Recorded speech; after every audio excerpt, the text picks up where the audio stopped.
देखिए, पवन सिंह अपनी गायकी से, सुरों से लोगों के दिलों में बसा हुआ है। कोई पवन सिंह भ्रष्ट आदमी तो है नहीं। अटैक करेंगे क्या? वो मोदी जी का समर्थक है, मोदी जी के लिए गाना गाता है। वो हमारा छोटा भाई है।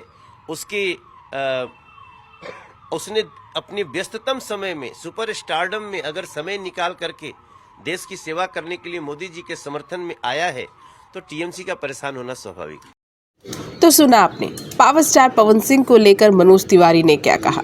जैसे कि एक बड़े भाई को कहना चाहिए, ठीक उसी तरह से पावर स्टार पवन सिंह को लेकर मनोज तिवारी ने कहा। मनोज तिवारी यहाँ कुछ भी बोल सकते थे, लेकिन उन्होंने वही कहा जो उन्हें कहना चाहिए था। वो जानते हैं पावर स्टार पवन सिंह की पॉपुलैरिटी को, वो जानते हैं कि पावर स्टार पवन सिंह की शख्सियत क्या है, और वो ये भी जानते हैं कि पावर स्टार पवन सिंह कहीं से भी चुनाव लड़ेंगे तो वो जीत जाएंगे, क्योंकि उनकी पहुंच दर्शकों तक बहुत अच्छी है।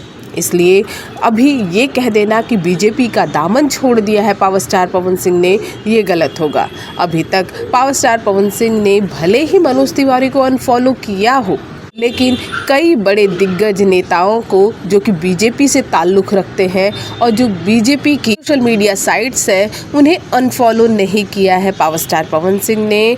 और यहाँ आपको ये भी बता दें कि अभी उन्होंने ऐसा कोई बयान भी अपनी तरफ से नहीं दिया है। इस पर आपकी क्या प्रतिक्रिया है? कमेंट बॉक्स में कमेंट ज़रूर कीजिए।